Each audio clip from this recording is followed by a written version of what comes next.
நண்பர்களே, இன்று வியாழக்கிழமையும் வருத்தினி ஏகாதசியும் சேர்ந்து அமைந்த ஒரு புனிதமான நாள். ஏகாதசி விரதம் இருந்து ஸ்ரீமன் நாராயணனை தொழுவதோடு மந்த்ராலய மகான் ஸ்ரீ ராகவேந்திரரையும் குருவாரத்தில் தொழுது ஸ்ரீ ஹரி, வாயு மற்றும் குருவின் அருளை பெற்று இந்த புனித நாளில் நாம் மேன்மையுறலாம். நாம் ஸ்திரமாக ஸ்ரீ ராகவேந்திரரை தொழுதால் நமது எண்ணங்களை கால நேரமறிந்து நிச்சயம் நிறைவேற்றித் தருவார். ஏனென்றால் ஸ்ரீ ராகவேந்திரர் தாம் மந்திராலயத்தில் அமைத்து கொண்ட பிருந்தாவனத்தின் கீழ் அமர்ந்து 72 பரிவார தேவதைகளை லோகக்ஷேமத்திற்காகவும் மக்களின் மனோபீஷ்டங்களை பூர்த்தி செய்வதற்காகவும் துளசி மாலையை வைத்து கொண்டு ஜபித்து கொண்டிருக்கிறார். நம் கோரிக்கைகளை அவர் முன் வைக்கும்போது அவை நியாயமாக இருக்கும் பட்சத்தில் அவர் அந்த பரிவார தேவதைகளிடம் அவற்றை சமர்ப்பித்து ஸ்ரீஹரியின் ஒப்புதல் பெற்று நம் செயல்களை மனோபீஷ்டங்களை பூர்த்தி செய்கிறார். ஒரு சில கோரிக்கைகள் உடனேயே நிகழ்ந்துவிடும், ஒரு சில சற்று காலம் தாழ்ந்தும் நிகழும். அவரிடம் நம் அபிலாஷையை ஒப்படைத்து விட்டால் அது அவரின் பொறுப்பு.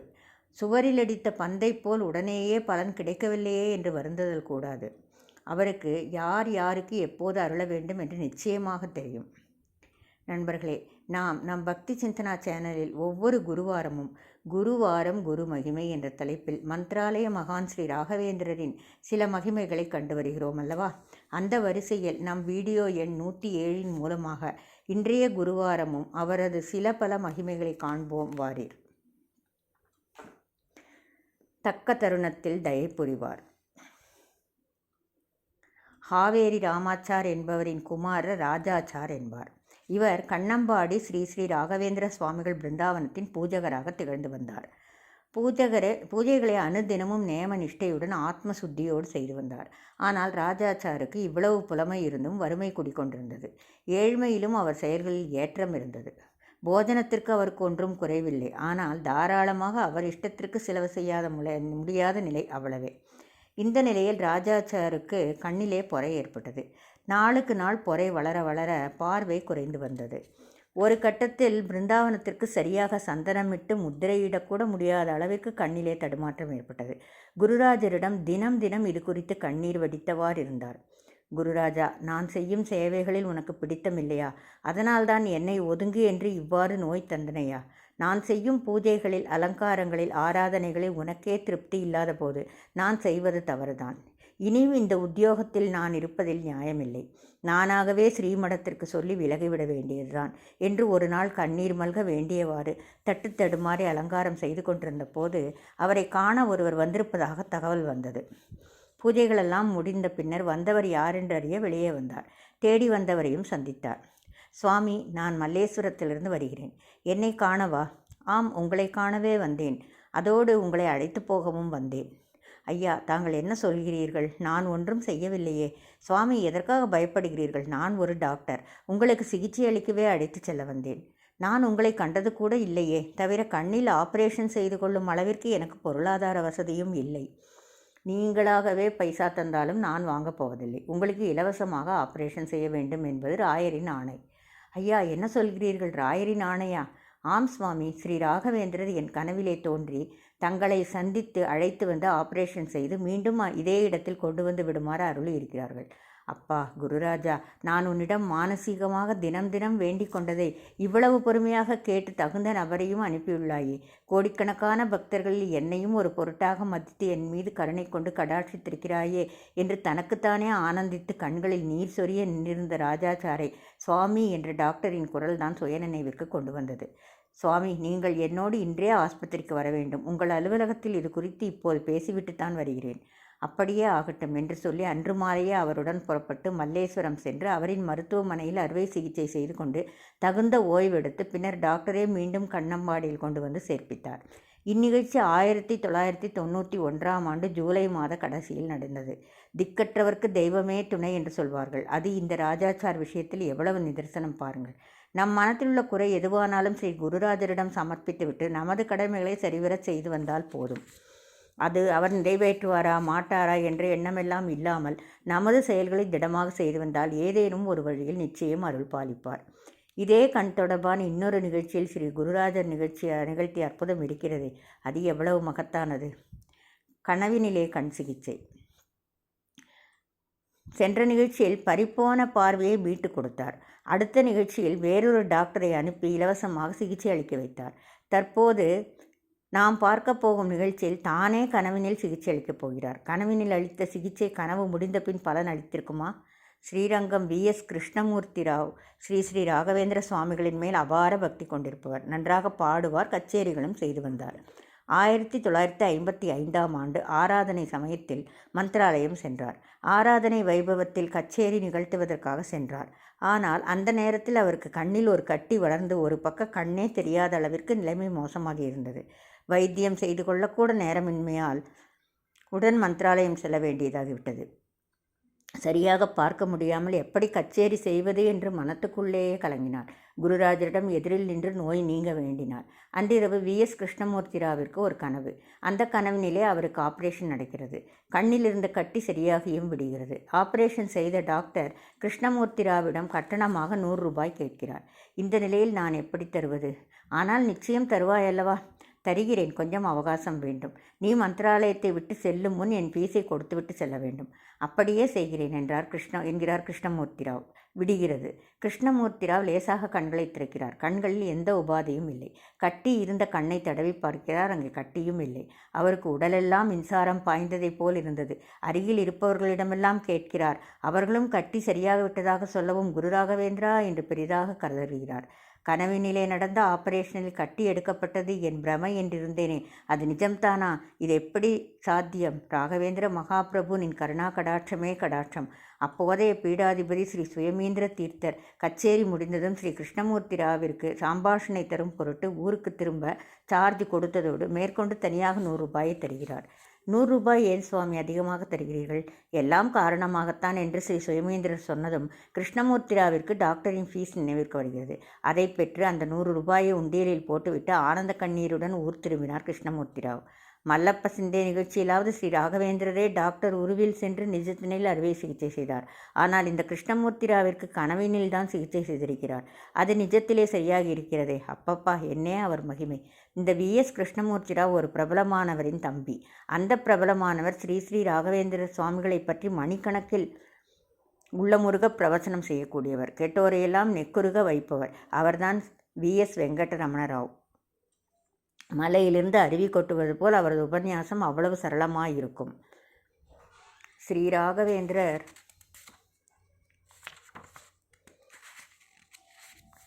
நிகழ்த்தும் ஒவ்வொரு நிகழ்வும் மிகவும் முக்கியமானது. ஆம்ராரண்யத்தில் அறுசுவை உணவு. 1946-47 சென்னசமுத்திரத்தில் ஒரு நில விவகாரம். வேலூர் ஆற்காடு கலவைக்கு அருகில் உள்ள கிராமம்தான் சென்னசமுத்திரம். இந்த கிராமத்திற்கு திரு குப்பண்ணராவ் தனது மாமா பீமண்ணராவுடனும் மைத்துனர் நாகராஜராவ் மற்றும் நண்பர் ஸ்ரீனிவாசராவுடனும் பயணப்பட்டார். முதலில் வேலூரை அடைந்தனர். கடவுள் இல்லாத, விக்கிரகம் இல்லாத கோயில், அரசன் இல்லாத கோட்டை, தண்ணீர் இல்லாத பாலாறு என்று வேலூரை அந்த காலத்தில் கூறுவார்கள். தற்போது ஸ்ரீ ஜலகண்டேஸ்வரர் அம்பாளுடனும் சுற்று தேவதைகளுடனும் பிரதிஷ்டையாகியுள்ளது. வேலூரிலே அவர்களுக்கு தெரிந்த நண்பரை காண 4 நாட்கள் தங்கியும் பயனில்லை. 4 நாட்களும் ஸ்நானம் செய்யாமல் அழுக்கு துணிகளுடனே பின்னர் சென்னசமுத்திரம் கிராமத்திற்கு சென்று வேலையை முடித்துக்கொண்டு மீண்டும் வேலூருக்கு திரும்பிக் கொண்டிருந்தனர். காலை 9 மணிக்கே நல்ல வெயில். மேல் விஷாரம் கீழ் விஷாரத்திற்கும் இடையிலே நீரில்லாத பாலாறு. பாலாற்றிலே நீர் இல்லாமையினால் சலவை தொழிலாளர்கள் ஊற்று போட்டு துணிகளை துவைத்து கொண்டிருப்பதை கண்ட பீமண்ணராவ் குப்பண்ணராவிடம், நாம் சரியாக குளித்த 5 நாட்கள் ஆகிறதே, இங்கே இறங்கி துணிகளை துவைத்து கொண்டு ஸ்நானம் செய்து கொண்டு பயணத்தை தொடரலாமே என்றதும் அனைவருக்கும் அது சரியென்றே தோன்ற அங்கேயே இறங்கினர். நன்கு குளித்தனர். துணிகளையும் துவைத்து கொண்டனர். மணி 11க்கு மேல் ஆகியது. நல்ல வெயில். பசி வேறு வாட்டியது. பாலாற்றிலிருந்து 2 கிலோமீட்டர் நடந்து சென்று மெயின் ரோட்டை அடைந்து ஆற்காடு செல்ல வேண்டும். தகிக்கும் வெயிலில் ஆற்றிலே நடை போட்டனர். ஆற்றை கடந்ததும் சுற்றிலும் கும் என்ற வேலங்காடு. அந்த புறம் இந்த புறம் ஏதென்றே தெரியவில்லை. அந்த அளவிற்கு மரங்கள் அடர்ந்து வளர்ந்திருந்தன. கண்ணு கெட்டிய தூரம் வரை வீடு வாசல் ஏதும் தெரியவில்லை. எப்போது ரோட்டை அடைந்து, எப்போது பஸ் பிடித்து, எப்போது ஆற்காடு சென்று, எப்போது உணவு உண்பது என்பதே அவர்கள் அனைவருக்கும் விஸ்வரூபமாய் எழுந்தது. வெயிலும் பசியும் எப்போது உணவோ என்ற ஏக்கமும் அவர்கள் நடையில் தளர்வை ஏற்படுத்தியது. இந்த நேரத்திலே நல்ல காய்கறி பட்சணங்கள் பாயசத்துடன் உணவு கிடைத்தால் எப்படி இருக்கும் என்றார் ஒருவர். நினைத்து பார்த்து மனத்தை சாந்தப்படுத்தி கொள்ள வேண்டியதுதான். இந்த காட்டினிலே இதெல்லாம் சாத்தியமா என்றார் மற்றொருவர். ஏன் சாத்தியமாகாது என்றார் குப்பண்ணராவ். நல்ல தமாஷ் போங்கள். நான் ஏதோ கற்பனையாவது செய்வோமே என்றுதான் கூறினேன். நீங்கள் அப்படியே கிடைக்கும் என்ற தொனியில் கூறுகிறீர்களே. நிச்சயம் கிடைக்கும். நான் குருராஜரை பிரார்த்தித்துக் கொள்கிறேன். அவர் நினைத்தால் ஏதேனும் ஒரு வழியில் கண்டிப்பாய் நிறைவேற்றித் தருவார். இதெல்லாம் கதைகளில்தான் வரும், நிஜத்தில் வராது. இந்த காட்டினிலே ஜந்துக்கள் தான் வரும். அவற்றின் மூலம் நமக்கு ஏதுமாகாமல் இருந்தாலே அதுவே பெரிய கல்யாண உணவை உண்ட திருப்தியை தரும். யாரும் சப்தம் போடாமல் நகடையை வேகப்படுத்துங்கள் என்றார் மற்றொருவர். அதன்படி நிசப்தமாக சிறிது தூரம்தான் சென்றிருப்பார்கள். பின்னாலிருந்து யாரோ அழைப்பதைப் போலிருந்தது. யாரேனும் வழிப்பறி கொள்ளையரோ என்னவோ என்று திரும்பிக் கூட பாராமல் நடையை வேகப்படுத்தினர். அப்போது வேகமாக சைக்கிள் ஒன்று வந்து அவர்களை வழிமறித்தது. அதில் வந்தவரை பார்த்ததும் குப்பனராவிற்கு ஆச்சரியம் மேலிட்டது. அவர் செஞ்சி தாசில்தார், குப்பனராவின் நண்பர். தூரத்திலிருந்து பார்க்கும்போது உன்னை போல் இருந்ததால் தான் துரத்தி கொண்டே வந்தேன். நான் கூப்பிட கூப்பிட அப்படி என்ன ஒரு வேகம் உங்களிடம்? யாரும் பதில் சொல்லவில்லை. ஏனெனில் அவர்கள் வேறு மாதிரியல்லவா நினைத்து கொண்டு வேக நடை போட்டனர். உன்னை இந்த இடத்தில் பார்ப்பேன் என்று நான் கனவில் கூட நினைத்ததில்லை. சரி சரி, எல்லோரையும் அழைத்து கொண்டு வா. எங்கே வருவது? இங்கே என் பெண்ணுக்கு சீமந்தம். இலை போட்டு கொண்டிருக்கிறார்கள். இந்த காட்டிலா சீமந்தம்? இந்த புதருக்கு பின்னால் ஒரு தெருவே இருக்கிறது. தெருவா? அவர்தான் சொல்கிறாரே, வா போகலாம், மற்றதை அங்கேயே போய் பேசிக்கொள்ளலாம் என்று இன்னொருவர் குப்பனராவை துரிதப்படுத்தினார். பாவம், அவர் பசி அவருக்கு. பலவித காய்கறிகள், பட்சணங்கள், பாயசம், அப்பளம் என்று ததியாராதனை சாப்பாட்டை அனைவருமே பசி வேளைக்கு ஒரு கை பார்த்தனர். அன்று மாலையும் டிஃபன் சாப்பிட்டு கொண்டு இரவு ஆற்காட்டை அடைந்தனர். இரவு சாப்பாட்டிற்கு அவசியமின்றி வயிறு நிரம்பியிருந்தது.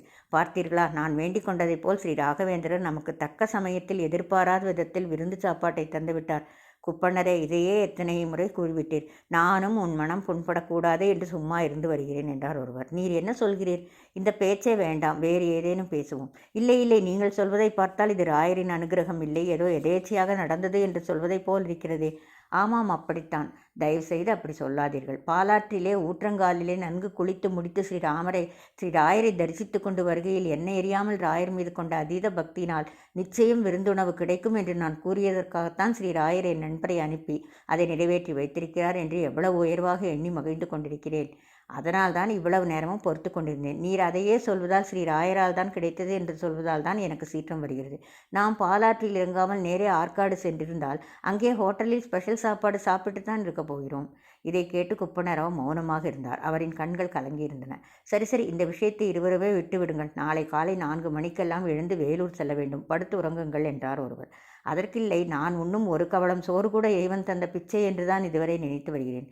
அதெல்லாம் ஒன்றுமில்லை. நாளை காலை வேலூருக்கு வாருங்கள். காலையில் நல்ல கிளாஸ் காஃபி, பகலில் 2 பட்சணங்களுடன் கட்டி தயிருடன் சாப்பாடு சாப்பிடப் போகிறோம். பாருங்கள், இதை நிறைவேற்ற ராகவேந்திரர் தேவையில்லை, நானே போதும். அப்போதும் குப்பனராவ் மௌனமாயிருந்தார். காக்காய் உட்கார பனம்பழம் என்பார்களே, அதே போல்தான் குப்பனராவ் கூறியதும் நடந்தேறியது. அது ஒரு சம்பவம், அவ்வளவுதான். ராகவேந்திரர் மகிமையெல்லாம் அதில் ஒன்றும் இல்லை. இந்த காலத்தில் பணம் இருந்தால் எதையும் சாதிக்கலாம். வேலூருக்கு சென்றதும் பணபலத்தை காட்டுகிறேன் பாருங்கள். பணம் வாழ்க்கைக்கு முக்கிய தேவைதான். ஆனால் அதனால் மட்டும் எல்லாவற்றையும் சாதித்து கொள்ள முடியாது. இறை அருளும் வேண்டும் என்று சொல்ல நினைத்த குப்பனராவ் வெளியில் சொல்லாமல் மனதிற்குள்ளேயே நினைத்து கொண்டார். இரவு எல்லோரும் படுத்துறங்கினர். குப்பனராவிற்கு மட்டும் வெகு நேரம் வரை உறக்கம் பிடிக்கவில்லை. குருராஜா, ஆத்மசுத்தியோடு கூப்பிட்ட குரலுக்கு நீ ஓடி வருவாய் என்று நிறைய கேள்விப்பட்டிருக்கிறேன். என் நிகழ்விலும் நீ அப்படித்தான் நடந்து கொண்டிருக்கிறாய் என்று எவ்வளவு மகிழ்ந்திருந்தேன். என் நண்பர் சொல்வது இதில் எல்லளவும் உண்மை இல்லை என்பதைத்தானே. அவரும் மிக நல்லவர்தான். ஏதோ ஒரு வாதத்திற்காக இப்படி சொல்லியிருக்கலாம். ஆனால் அவர் எண்ணம் தவறு என்பதை நீதான் அவருக்கு உணர்த்த வேண்டும் என்று சிந்தித்தவாறே கண்ணயர்ந்தார். மறுநாள் அதிகாலை அனைவரும் ஆற்காட்டிலிருந்து வேலூருக்கு பயணமானார்கள். குப்பனராவ் ஸ்ரீ ராகவேந்திரரை ஸ்மரித்தவாறே பயணித்து கொண்டிருந்தார். வேலூரை நெருங்க நெருங்க குப்பனராவின் நண்பரின் முகத்தில் மாற்றம் தெரிந்தது. கண்கள் இங்கும் இங்கும் அங்கும் அலைப்பாய்ந்தவாறு இருந்தது. ஆம், அந்த நேரத்தில் கடைகள் எதுவும் திறந்திருக்கவில்லை. இன்னும் சரியாக விடியாததனால் திறக்கவில்லையோ என்று எண்ணியவருக்கு வேலூருக்கு வந்ததும் அதிர்ச்சியாகி போனது. மருந்திற்கு கூட ஒரு கடையும் திறந்திருக்கவில்லை. ஹோட்டல்களும் வெற்றிலைப்பாக்கு கடைகளும் கூட மூடி கிடந்தன. வேலூர் முழுக்க அன்று முழுமையான கடையடைப்பு. கிளாஸ் காஃபிக்கு வழி இல்லை. சவால் விட்ட நண்பரின் முகத்தில் ஈயாடவில்லை. இதென்ன கொடுமை! நாம் நேற்று பேசிய பேச்சென்ன, இன்று நம் கண்முன்னே நிகழ்வதென்ன? ஆச்சரியமாக இருக்கிறதே. பணத்தை வைத்துக்கொண்டு என்ன செய்வது? கடைகள் திறந்திருந்தால்தானே. நேற்று நடந்தது ஸ்ரீ ராயரின் அனுகிரகம்தான். இதில் ஒரு சிறிதும் சந்தேகம். அவர் நினைத்தால் ஆம்ராரண்யத்தில் கூட விருந்து படைப்பார். அவர் அருள் இல்லையேல் அரசபோகத்தில் கூட ஒரு வாய் காஃபிக்கு வழி இருக்காது. நண்பர் தனக்குள்ளேயே மருகிக்கொண்டார். லேசாக ஒப்பனராவை ஏறிட்டார். நண்பரின் முகத்தின் குறிப்பை வைத்து அவர் எவ்வளவு தூரம் மனத்தளவில் மாறியிருக்கிறார் என்பது தெரிந்தது. இதற்கு மேலும் அவருக்கு எடுத்துச் சொல்ல தேவையில்லை என்றெண்ணி தனது நண்பர் வக்கீல் வெங்கடாச்சாரியார் வீட்டிற்கு அனைவரையும் அழைத்துச் சென்றார். அங்கே பல் துலக்கி நல்ல காப்பி சாப்பிட்டனர். பின்னர் காட்பாடி சென்று அங்கும் ஒரு காப்பி அருந்தி திருப்பதிக்கு பயணப்பட்டனர். அன்று மதியமும் போஜனமின்றி ஒரு கப் காப்பியோடே கழிந்தது. ஸ்ரீ ராகவேந்திர சுவாமிகளை மனமுருக பிரார்த்தித்தால் தக்க சமயத்தில் அவரேயும் வருவார் அல்லது வேறு யாரேனும் நிச்சயம் அனுப்பி வைப்பார். பூஜ்யாய ராகவேந்திராய சத்யதர்மரதாய ச பஜதாம் கல்பவ்ருக்ஷாய நமதாம் காமதேனவே. ஸ்ரீராகவேந்திராய நமக. ஸ்ரீராகவேந்திராய நமக. ஸ்ரீராகவேந்திராய நமக. Thank you all.